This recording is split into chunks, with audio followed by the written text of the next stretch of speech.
This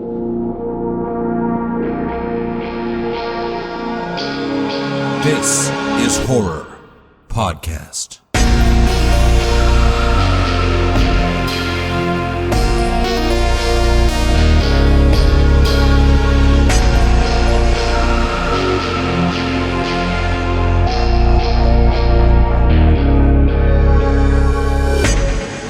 Welcome to This is Horror, a podcast for readers, writers, and creators.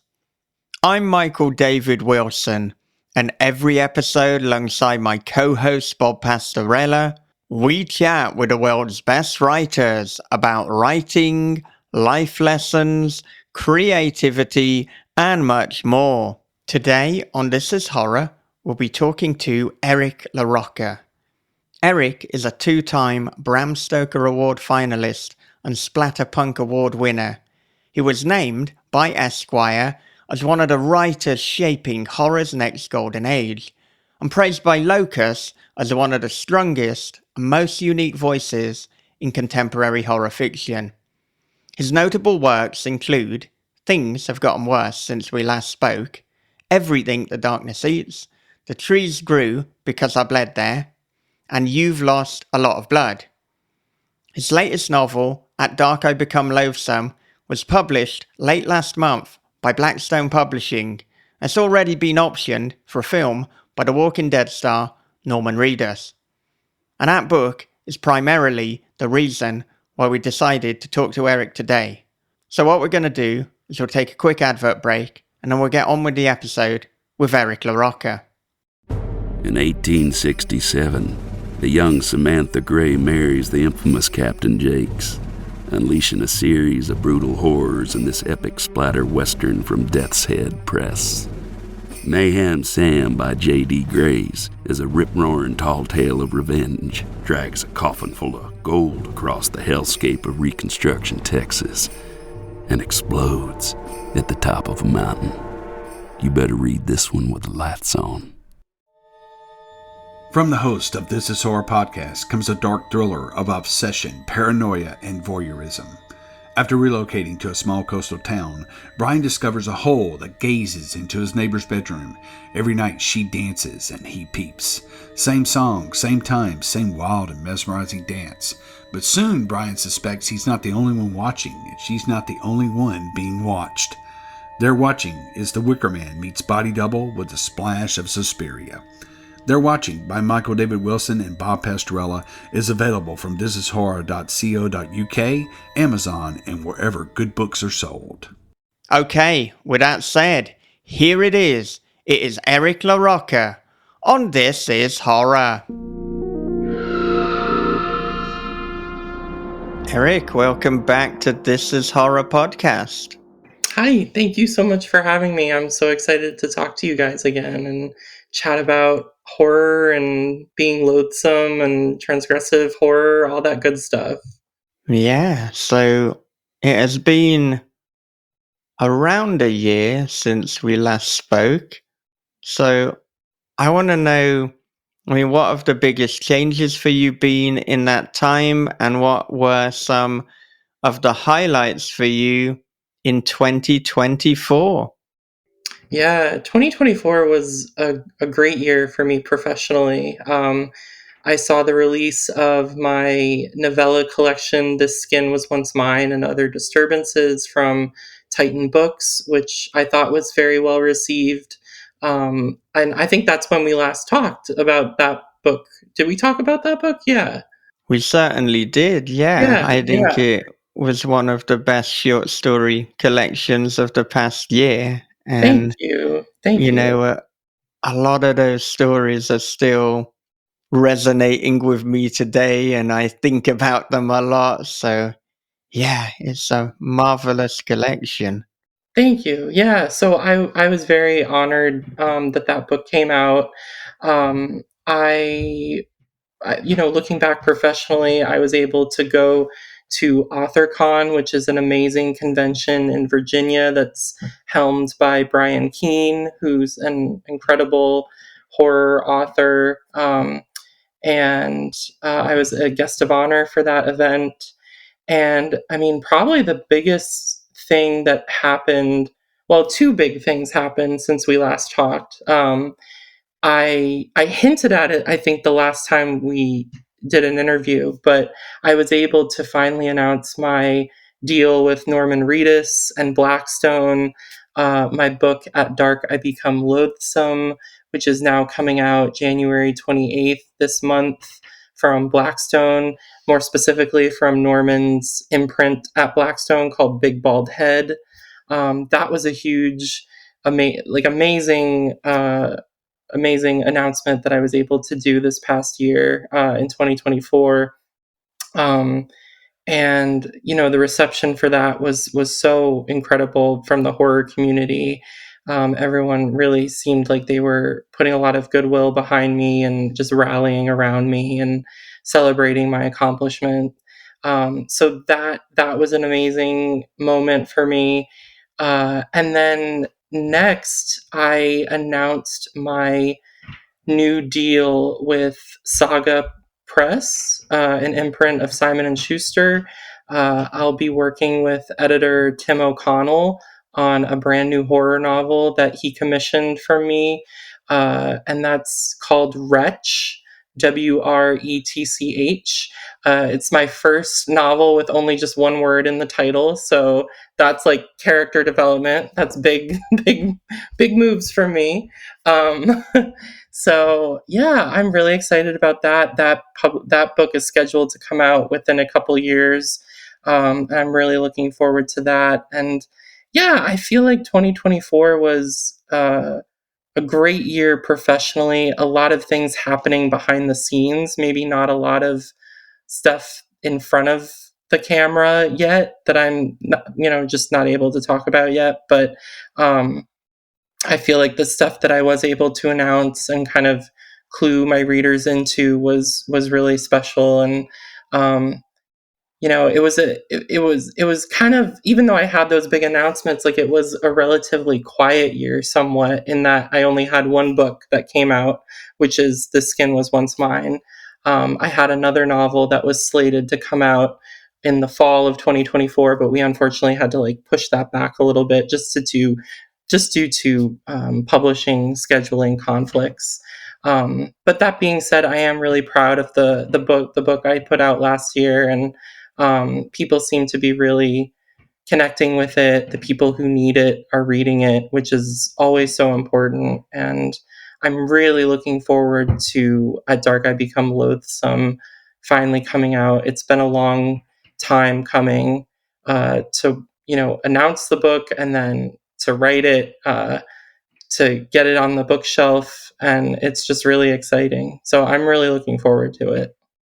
Goodness, there's so much that we now need to talk about. And I mean, of course, you have said, and we know that you have so many different books that are forthcoming. You mentioned the Saga Press novel, Wretch. You, of course, have in a matter of weeks At Dark I Become Loathsome. And I know, too, that you have a trilogy Yes. coming from Titan Books.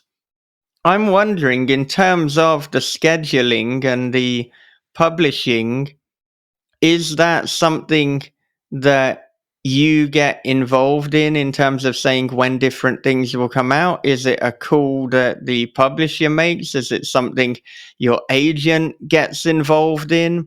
Do the publishing houses consider when other titles are coming out? So Titan see, okay, well, Saga have this one coming out. Norman Reedus has that one. Let's slot it in there. How does it all work for you? It's a bit of a goat rope sometimes. It's a bit of a delicate dance with some of these publishers, just because the issue was for a little bit that I have a lot of different books with different publishers. I am working primarily with Titan Books on, my short story collections and then the trilogy that's coming out. But then Blackstone approached us, Norman Reedus approached us, and that's an opportunity I just could not refuse. So we signed a deal with them, and then they had to kind of finagle when we were going to release that book. And that was a discussion with Titan that, usually through my agent, that we kind of decide like what's the best course of action. And then the trilogy coming out, we kind of have it structured in a way now where, the Saga Press book, I'm hoping will come out either next year or the year after.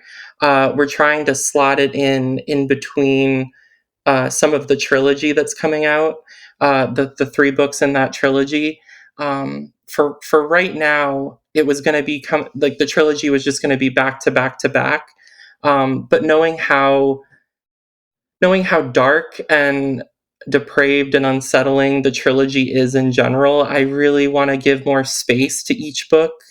And we're hoping to spread it out a little bit more. And that being said, we're hoping to slot the Saga book in a little bit sooner. But if that doesn't happen, the Saga book will probably come out like 2027 or 2028. But it is written and it's done. And I actually just finished developmental edits on it today. So I'm really happy. It's been like accepted by my editor, and we're like going into copy edits soon. So it's really exciting. But like I said, it is like a delicate dance between all these different publishers. The goal, obviously, is to partner with one publishing house in particular and have that be like my literary home.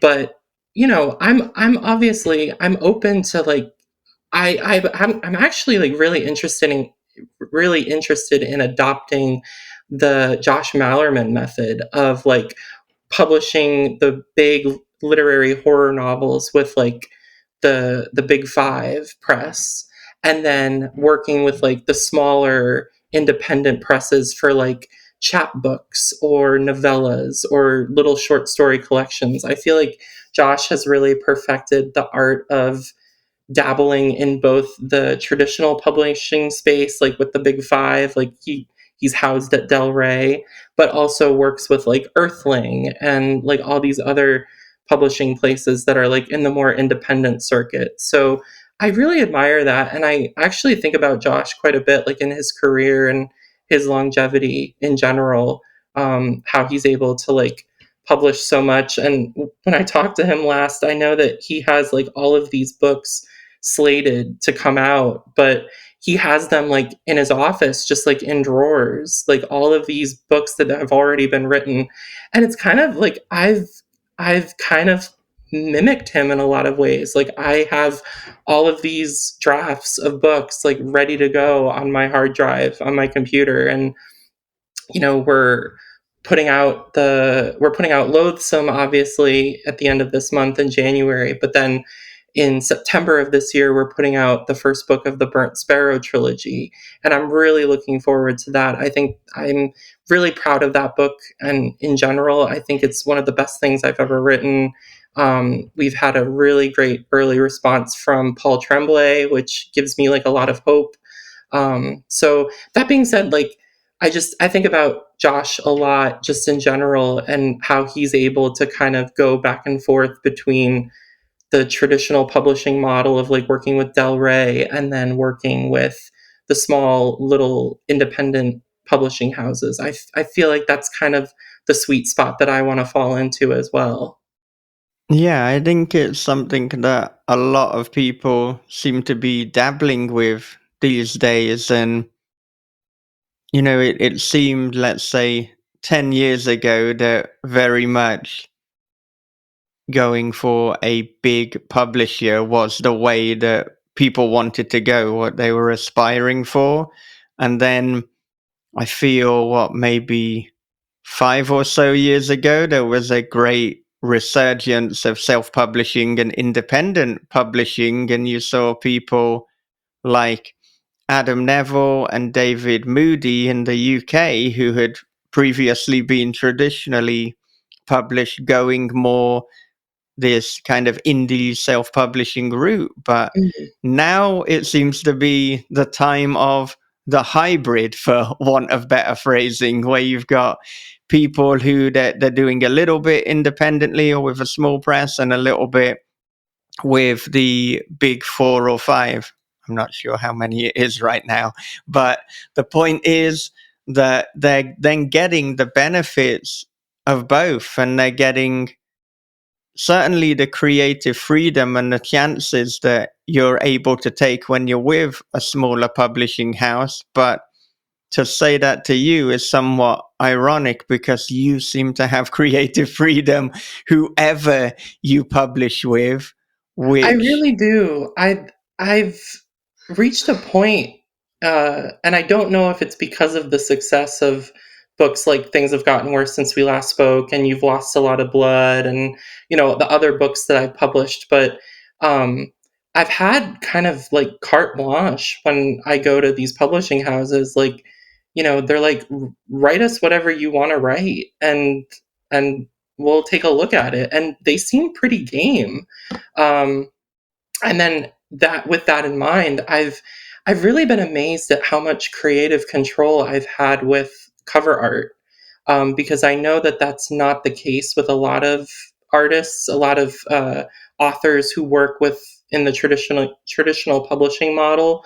I know like a lot of authors kind of get the email where it's like, this is the cover we're going with, this is what sales they're really excited about, the sales team wants to go with this design, so this is what we're going with. But um, I've I really haven't had that interaction yet with a publisher. In fact, Blackstone really kind of let me do a lot of creative direction with this cover for At Dark I Become Loathsome, the US cover. There's also a Titan, a UK edition that's coming out that I had some, input in, not as much as I did with the Blackstone edition. Um, but it's been such an honor to be able to express myself the way I feel, the way I really want my art to be represented in the world, and how I want it to be perceived on the bookshelf. So it's really special, and it's really a unique experience. I feel like that not a lot of authors get to experience what I've experienced. It's like you're creating a brand, Yeah, and it's I think now, especially if you're prolific, it's really good to kind of branch out and do a hybrid model. But you really want to create a brand that lets people know your the range. Usually you think of a brand as something that's very specific and very narrow narrow banded. But I think with writers, it a brand allows you to show your range. I mean, look at Joe Lansdale. He can write anything, yeah, but it's a Joe Lansdale story. It's the totally. same thing when you get an Eric LaRocca book. You can write anything, but it's an Eric LaRocca story. And That so means a lot. Thank you. yeah, and Thank you. creating that brand, I think that, Mallerman's done it, you're doing it. It's important. It's and it takes time. It takes a lot of work, but kudos to you. I mean, I love that kind of stuff. Thank you. I do too. I really admire that means a lot that you said that, Bob. Thank you. I really admire the authors that have what you're talking about. Like Clive Barker obviously is a huge influence for me. Even Dennis Cooper, who's an amazing, like more literary author, but also has like a lot of disturbing horror elements. Chuck Palahniuk is a huge inspiration for me. I love Chuck with my whole soul. Like I love that man so much. And I look to him for inspiration quite a bit. And it's the same thing. Like, it's a Chuck Palahniuk story novel when you're reading it. And I think branding is so important for authors, and maybe a lot of up and coming authors don't think about that a lot when they sign with like a publisher, but it's something that you really should be thinking about, at least in the back of your mind, um, when you're collaborating with these publishers, because you want to develop a distinct voice in your writing and also the way in which your stories are being presented to the public. So the art is very important. At least the art has always been really important to me, like the artwork on the cover. And for a while, a lot of my artwork was very, painting a lot of like syrupy, dripping sort of threads. And now with that Dark I Become Loathsome, the US edition from Blackstone, when I sent the cover to one of my really good friends, he immediately texted back and he was like, "It's like your paintings have finally come to life. It's this beautiful statue." For anyone who hasn't seen the cover, it's this beautiful red statue, just like with this bright red light thrown on it.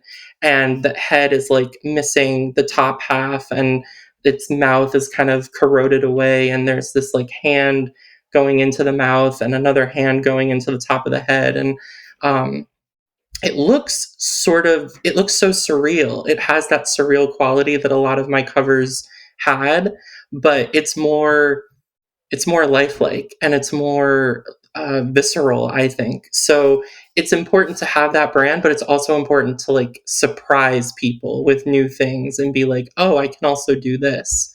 Because that's something I think about a lot too. I think it might be your best cover in terms of matching and perfectly encapsulating what the book is about. I mean, there's something very sexual and provocative about it, but there's a real violence and a kind of Barker-like sinister foreboding. It just seems to have so much in this one arresting image. And yeah, to have it predominantly red and black with the text in white couldn't have been better. And those hands, I mean, honestly, what's going on there? It could be forceful. It could be consensual. Yep. It could be a little bit from here, a little bit from there. There's such a lot of ambiguity, but it's powerful and it really does work for what you've delivered here. Thank you. I appreciate that. I should note for listeners that the artwork was designed by Sarah Sitkin, who's an amazing visual artist, I believe based in LA. And she designed, I could be wrong about the LA thing, I think that's where she's from. And she designed the cover art for Gretchen Felker Martin's Manhunt and Gretchen's Cuckoo. So when I saw those covers, I was immediately just drawn to them, and I thought, oh man, like I would love to collaborate with her on something. And I pitched it to Blackstone, and they were immediately like, yeah, absolutely, let's do it. So there's never been any question with Blackstone. They've been just a dream to work with, and just amazing collaborators. And it's I can't sing their praises enough. I really feel like they've put a lot of goodwill and marketing muscle behind this book in particular, which really it shouldn't surprise me, but it does, only because it's such a transgressive book, and it's such a difficult book to it's not easily digestible, I feel like, in a lot of ways. But I could be wrong. Some people have said that it's one of my more like accessible and approachable books, but some of the material in there, I feel like it's deliberately provocative and deliberately upsetting. So I'm just interested to hear how it goes over with folks. Yeah, while I was reading this, I thought, wow, this is a bold title, BOLD, given the name of the publication, for Norman Reedus and Blackstone to decide to open a publishing line with. I mean, this is not messing about.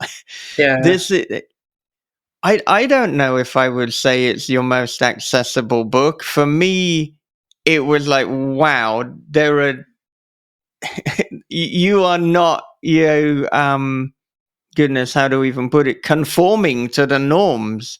Yeah. You are giving something that is so purely you. And I think, people are going to have a reaction to it. Whatever that reaction is, they will be affected. They will react. You're not going to walk away from this being like, oh, it was all right. No. You are going to feel something. And so I want to know, I mean, you have alluded to this a little bit. It seems like you had a lot of freedom in terms of when they said that they wanted you to write something to open the publication. Now, I assume there wasn't much guidance given in terms of what they wanted. It was just, we want a story from you. But then when your editor and your agent and whoever saw it to begin with read it, I want to know what their reaction was. Because, as I say, bold is the word that comes to mind to open your publication, your publishing house with that. I don't even know where you go from there, because Right. this is a statement.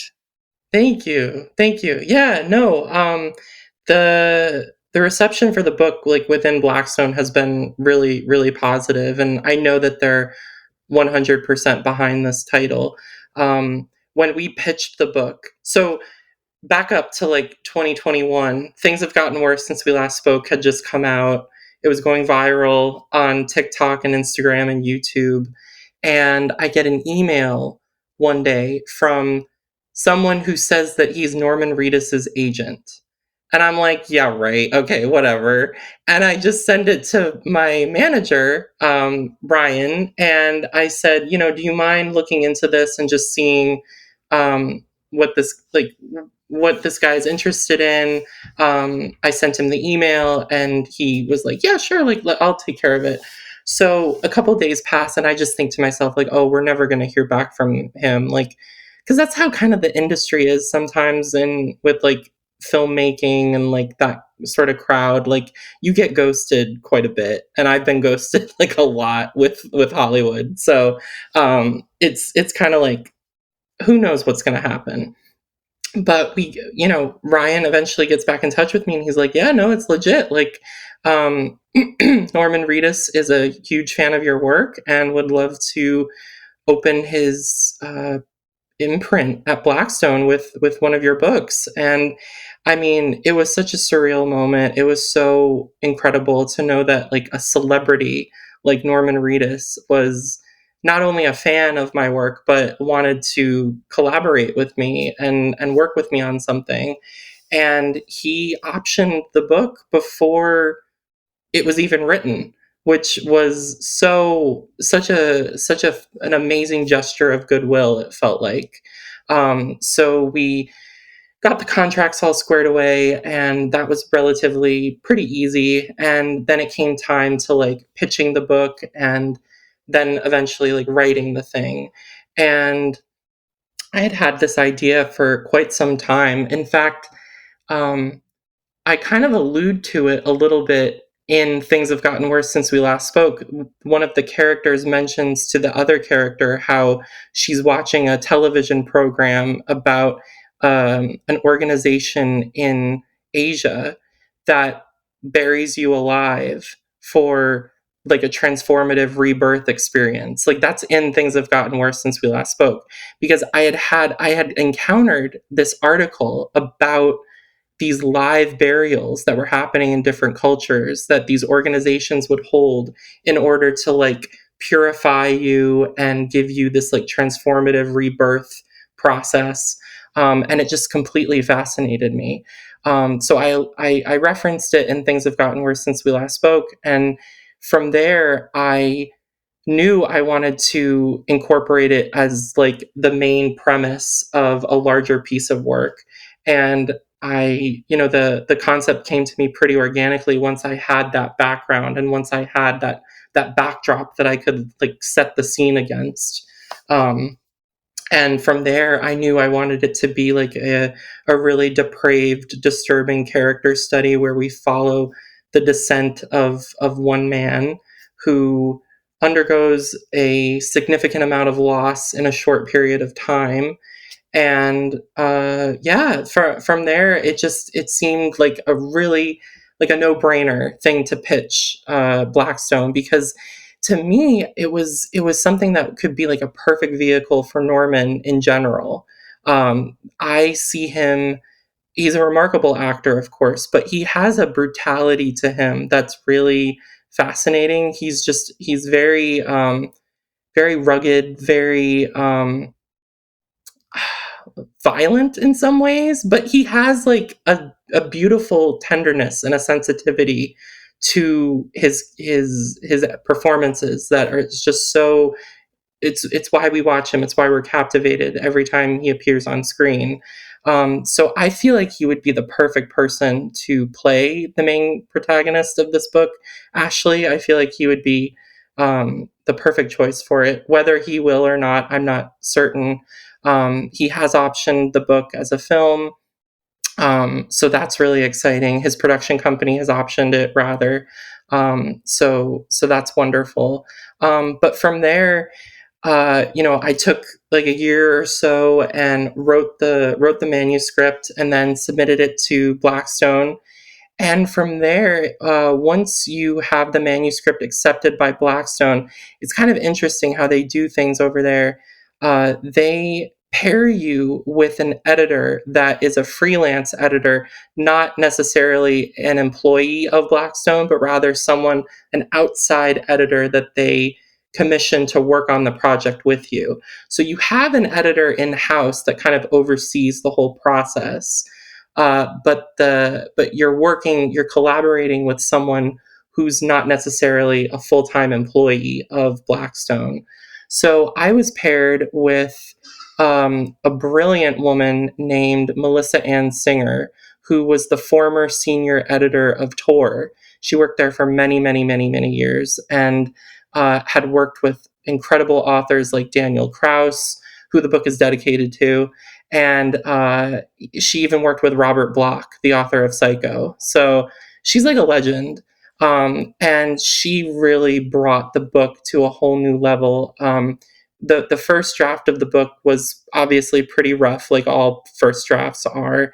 And I had lost my way with a couple of plot threads, and the character development could have been a lot stronger. And she really brought all that out in the subsequent drafts that we did. We did a couple drafts together, and it was brilliant to work with her. It was just such a smooth, organic sort of process, and her critiques were always very, very thoughtful, very insightful, but never like totally prescriptive, never like you have to do it like this or else, which is, I kind of prefer like a gentle approach when I'm working with an editor. And she was very, very gentle, very wonderful to work with. She really understands narrative and character and story, and like I said, she's just a legend. So it was a joy to work with her, and bring out certain elements of the plot more, refine more of the character development. And once all of that was done, it went into like the machine of Blackstone, and from there, it's just been such an amazing process. I mean, like I said, they have really spared no expense with marketing this book and getting it in front of the right people. They really, I feel very validated that they are very much behind me. So it's been a delight to partner with them and with Norman. I can't speak highly enough about all of them. Yeah, have you had any personal interactions with Norman? Or if not yet, then have you been able to find out what he personally thinks about this book? I don't know if you've been given a message from him at all. Yeah, so I haven't like officially met him yet, unfortunately. I'm really bummed about that because I obviously really want to meet him.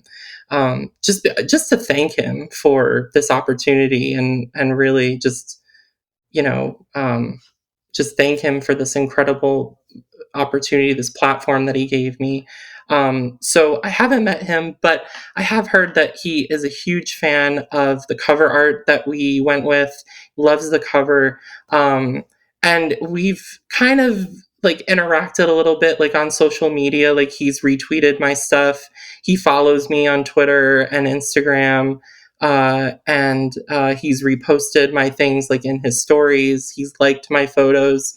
I think he's even liked photos that weren't pertaining to At Dark I Become Loathsome. So he just seems like a really genuine, sweet person. And I I like I said, like I haven't met him, but I really, really like him. Like he just seems like a very genuine person just in general.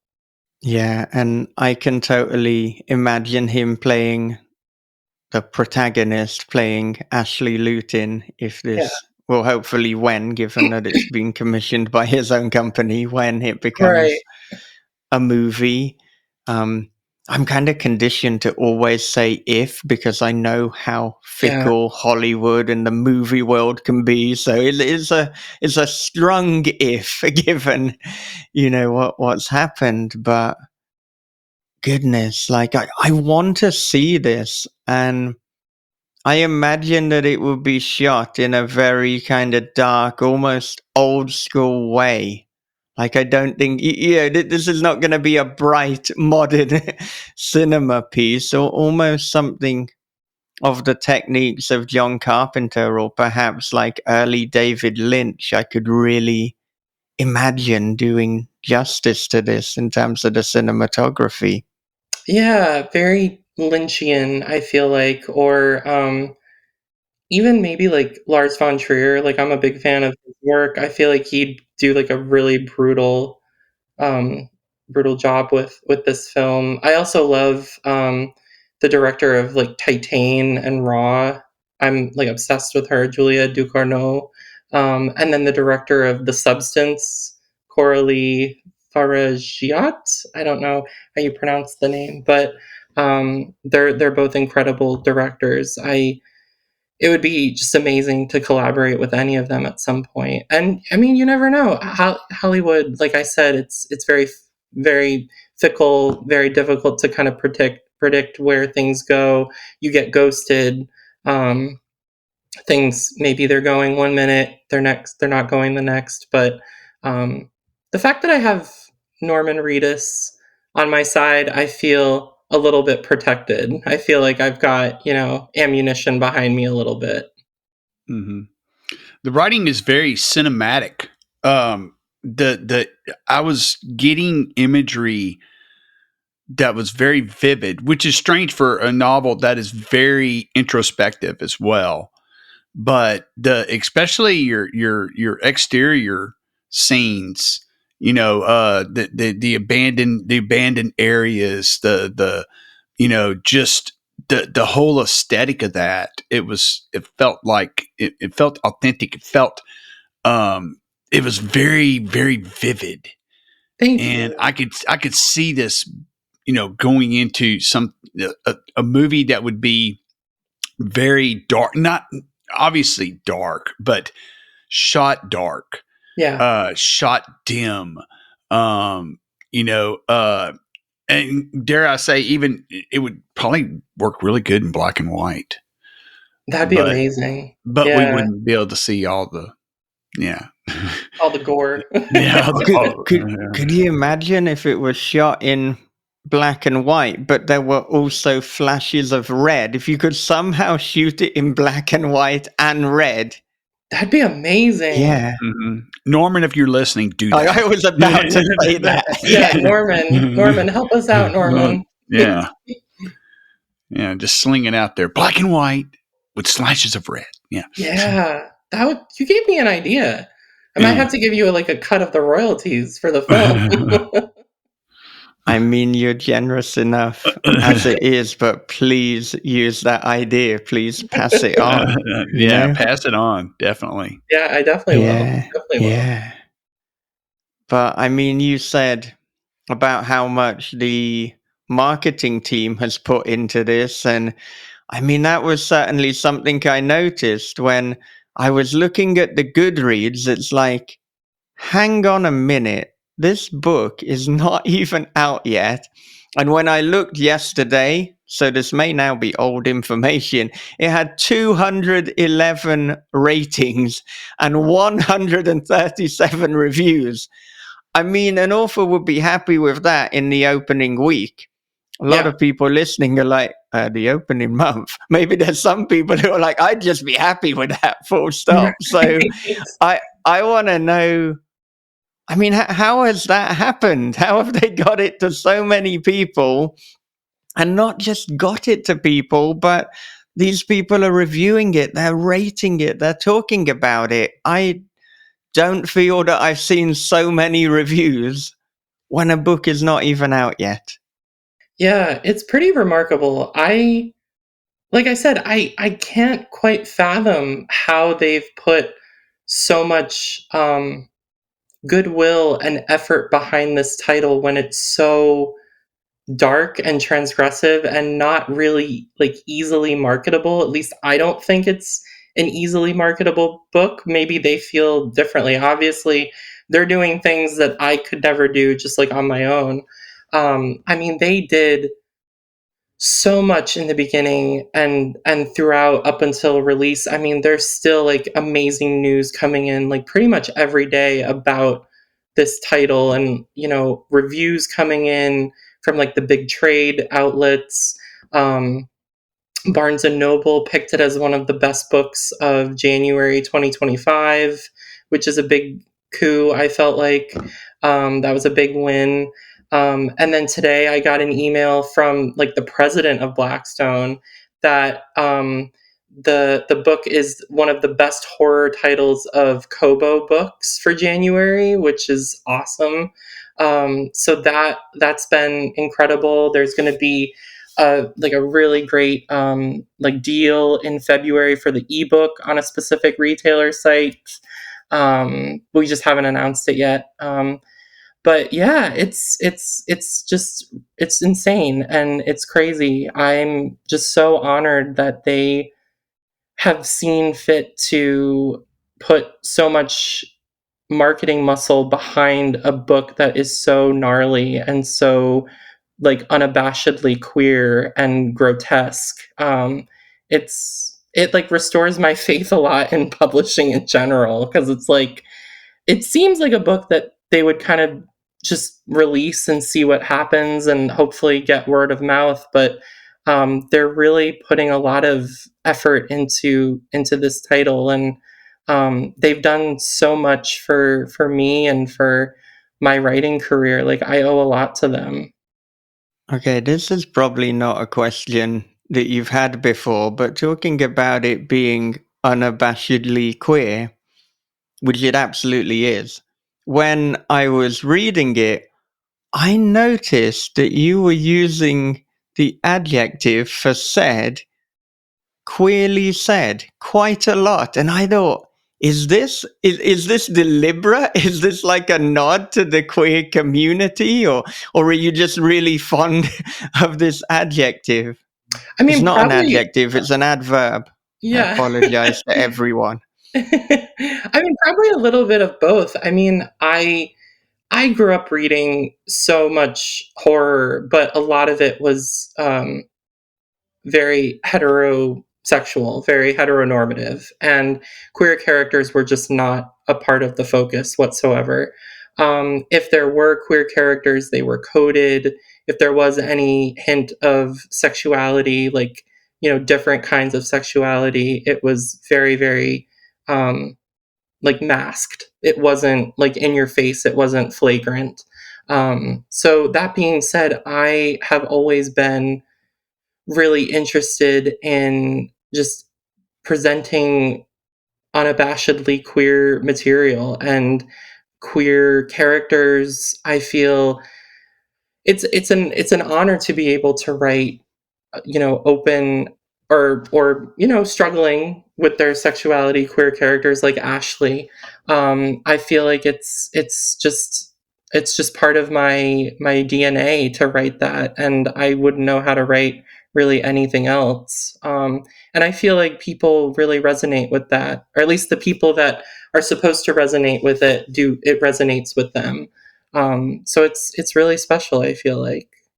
Yeah, there's so much struggle within Ashley, like related to love, related to sexual desires, related to violent desires, and, even relating to and pertaining to his own view of himself. And I feel that, we talk about story as conflict, and there is conflict in every line. This isn't just conflict on every page, but it is part of the fabric of this book. And so, I mean, if people want an exercise in terms of how to write stories, or if they want, I should say, an illustrative guide, it is this book. I mean, I said last year that the book that I felt really made a massive impact and will be remembered for years to come is Incidents Around the House by Josh Malerman.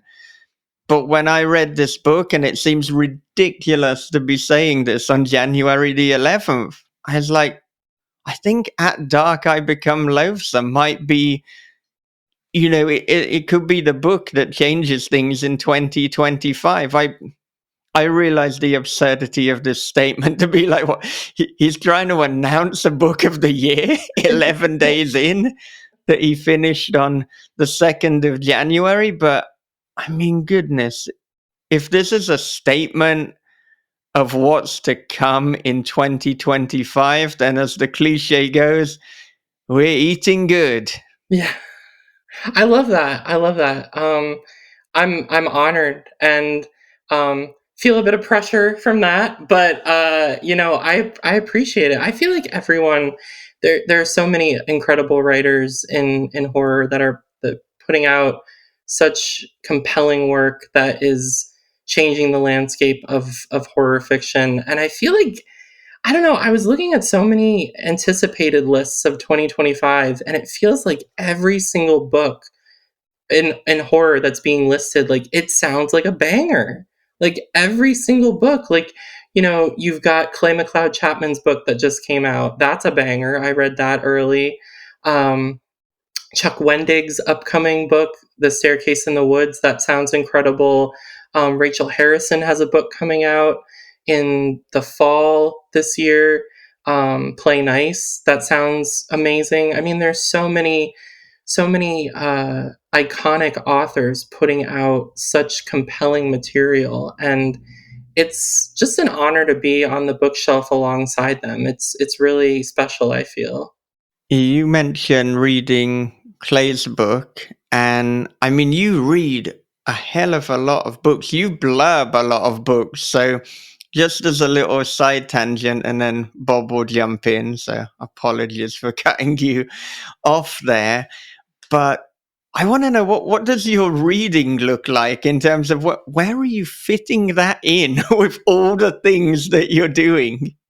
I've honestly had to close for blurbs lately just because I am getting kind of inundated with requests, and I hate letting people down, but it's just impossible to read everything, and um it's just not sustainable. So I feel really bad when people DM me or reach out to my agent and ask if I can read and blurb their work, but I want to do their work justice, and I don't want to like, you know, spend less time on a book than I need. You know what I mean? So it's important to me to be able to read a book like at my leisure and enjoy it and really think about what I want to say about it and be have craft like a meaningful blurb. Um, so that being said, I did kind of close for blurbs recently.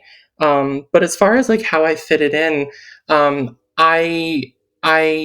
really privileged in that I'm able to kind of just like write and read for a living, which is brilliant, and I love that. I've been wanting to have this lifestyle for many, many years, and it's finally here, and I'm just savoring it. To be honest, like it's brilliant to be able to wake up every day and think, all right, I'm going to read for like 2 or 3 hours, and then I'm going to go sit and write at the computer for 4 or 5. Um, and it's a luxury I know that a lot of people don't have, but um, it's wonderful to be able to be so creative and have a lifestyle that like caters to my creativity. That being said, I am doing like a lot of events in the coming months. Like I'm doing a little book tour at the end of this month. I'm doing another tour in February with a couple other horror authors in New England. I'm doing a lot of events over like spring and summer, and then the fall. I'm like going to a lot of places for the Burnt Sparrow book that's coming out. So I definitely have a lot more on my plate this year than I've had in previous years. So I'm interested to see how my reading habits change. I mean, I can read while I'm traveling if I'm like on a plane or, on the train or something. But yeah, I'm just interested to see how much reading I get done this year because I'm like a little bit busier than I've been normally. So Yeah, do you listen to many audiobooks at all, or is it purely reading physical and ebooks? And regardless of your answer to that, have you heard the audiobook for At Dark I Become Loathsome? Because it is a fantastically narrated book. He is oh, so perfect. that's great to hear. I honestly haven't heard it yet. I haven't heard it. So I picked out the narrator specifically after hearing him audition, and I knew immediately that's who I wanted to narrate the book. I thought he was perfect. I thought he kind of captured the essence of the character so masterfully with just like that kind of dark, brooding atmosphere, but also had like this like tenderness to him, the same way like Norman Reedus has that sensitivity to him. So yeah, I knew I wanted him to be the narrator for this book, but sadly I haven't read it yet. I don't listen to audiobooks too often, to be honest. Not that I have anything against them. I just don't listen to them. If I'm like doing chores around my apartment, like I'll just put on music or something. It's hard for me to really when I'm reading and, listening to things, like if I'm listening to a book, I really want to listen to it. And I feel like if I'm doing chores or like, doing laundry or unloading the dishwasher, like I'm not really giving it the attention I need to give it in order to fully grasp what's going on. And I feel like I'll miss things. I've tried doing it a couple times and it just never works for me. So instead I just like put on music. So um yeah, I pretty much just only read like on my iPad or I buy a lot of like physical books. I love physical media. So I'm like definitely a collector. Yeah, well, I can certainly confirm that the narrator that you got for this one, he does the entire thing brilliantly. And Wow. That's as great. Bob knows, and probably people who have listened to this as horror for long enough, I'm very particular with narrators. But yeah, he created a banger. It's absolutely brilliant. That's great to hear. Thank you so much for telling me. I need to write to Blackstone and maybe see if they can send me the file or something, or I'll just buy it. I'm sure that they can send it you. Yeah, I'm sure they'll send it to me Yeah, eventually. yeah. I wanted to go back to what you said that horror is changing, and because I've been harping on this for a while, but about writing fearlessly, horror is changing. We have gotten horror to a point to where it is at an all-time high. I think that it's bigger now than it's ever been in my lifetime, and I've been through. This is the third boom horror that I've been through. Though the earliest one I was very young, but I've lived through it, and it has never been more popular than it is right now. And when I talk about people being fearless, and then I read your book and I'm like, fuck, this is exactly what I'm talking about. You're swinging for the fences right out of the gate. And if people are listening to this and you want to know, hey, this is what it's going to take to stand up, you need to read this book, because this is writing fearlessly. This is peeling the blinders back and going after it. And this is the way that you're going to stand out. And it's also a way, going back to what we're talking about, brand. It's also a way to brand. And so, yeah, this is, the horror landscape is changing. It's changing for the better. I think we're in for probably at least 3 to 4 more years of this. And, things will inevitably go back to, something else will become popular. But we Yeah. need to ride this wave before they start putting supernatural suspense on the spines again instead of horror. So Yeah. we're at a great time for horror and for horror movies, horror fiction, the whole thing, and just fucking write fearlessly. You did it. Thank you so much, Bob. That means a lot. I totally agree with everything you said. I mean, we really are in a boom of horror right now, and it is better than it ever was. I think it's very diverse. Obviously, there's room for improvement with any sort of diversity and marginalized voices. We can always bring more to the table, and we should bring more voices to the table.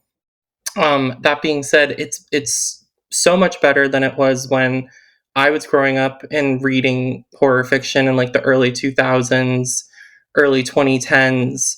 I feel like especially LGBTQ plus horror has really boomed over the past couple years, and we have incredible authors like Haley Piper and Gretchen Felker Martin, Alison Rumfitt, David Demchuk, Joe Koch, like the list goes on and on. Like we have so many incredible LGBTQ plus authors creating remarkable work, and it's wonderful that I get to call these people peers and colleagues and also friends. Like it's so special, and it makes me excited about what's to come. Like what horror is always like it's I think it was Dario Argento who said like horror is always like shedding its skin and always like transforming.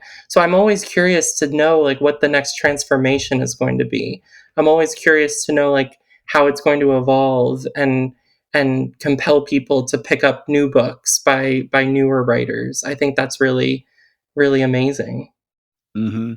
Considering the I guess worldwide national conservative philosophy that's going around, I think it's real important that we maintain our voice. Our voice is our strength, and conservatives don't like what horror does. Hmm. They don't like it. They wish they could control it. Let's put it to you like that. They don't like it because they can't control the narrative. Yeah. And anytime, to me, I'm very anti-conservative. Anytime you can piss off a conservative, fucking let's do it. And so that's if you want to look at it from a political stance, yeah, that's definitely a way to look at it. But it's also bringing the A game and letting people know there's more to horror than just what they've read before. It's changing. It's a totally different landscape now, and I think more and more people are getting into it. It's phenomenal what's happening. I agree. I'm really lucky, and I get a lot of messages from like younger up and coming horror authors who are queer or just readers in general who are queer, and they're so excited to see so much queer horror material on the shelves. And I get that. Like I'm so honored that I'm able to be on the shelf and have them reach for one of my books and be that gateway for them that leads them to another book by like Gretchen or by Haley or something. Like, it's such a rewarding experience to be able to have that and to be that for people the way like Clive Barker was for me when I was growing up, or Poppy Z. Bright. Like those writers were the portals to the other world for me, and they influenced me a great deal. Thank you for listening to This Is Horror Podcast. If you enjoy the show and want to support us, then please consider becoming a patron at patreon.com/This Is Horror. You'll get early bird access to each and every episode, and you can submit questions to the interviewee. You'll also automatically become a member of the This Is Horror Discord. And every year, there are bonus episodes for patrons only, such as Story Unboxed, the horror podcast on the craft of writing, in which Bob and I, and sometimes a special guest, will dissect a short story or film and let you know writing lessons and takeaways to improve your own writing. Another great way to support us is to leave us a review on the Apple Podcast app or website. And if you want to watch the video version of the This Is Horror podcast, join us on YouTube, youtube.com/@thisishorrorpodcast. You can subscribe there and get notified every time there is a new video. And however you support us, I thank you in advance. Okay, before I wrap up, a quick advert break. From the host of This Is Horror Podcast comes a dark thriller of obsession, paranoia, and voyeurism. After relocating to a small coastal town, Brian discovers a hole that gazes into his neighbor's bedroom. Every night she dances and he peeps. Same song, same time, same wild and mesmerizing dance. But soon Brian suspects he's not the only one watching, and she's not the only one being watched. They're Watching is The Wicker Man meets Body Double with a splash of Suspiria. They're Watching by Michael David Wilson and Bob Pastorella is available from thisishorror.co.uk, Amazon, and wherever good books are sold.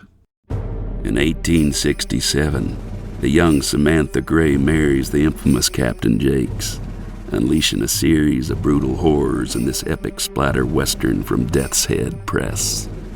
Mayhem Sam by J.D. Grays is a rip-roaring tall tale of revenge, drags a coffin full of gold across the hellscape of Reconstruction, Texas, and explodes at the top of a mountain. You better read this one with the lights on. Well, that about does it for another episode of This Is Horror. Before I go, I'd like to thank Core451 on Apple Podcast for a fantastic review. It's a 5-star, entitled Love It, and it reads, "As a horror writer, I'm always excited when a new episode of This Is Horror lands on my phone." So, thank you very much indeed, Core451. And thank you too to everyone rating and reviewing my books on Goodreads. I've had a number come in recently for The Girl in the Video. And I should say, if anyone is interested in my fiction, then I've got a brand new book coming out in May. It's called Daddy's Boy, and there are details now on the This Is Horror website, and I will be unveiling a load of things, including blurbs, very shortly.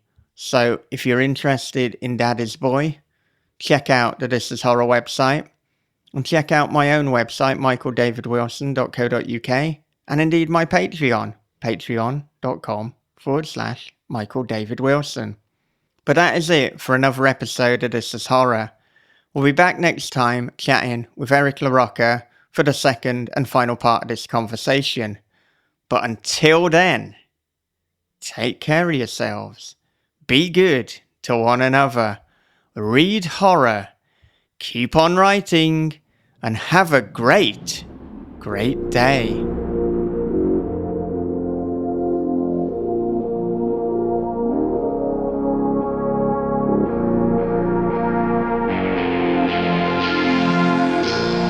This is Horror Podcast.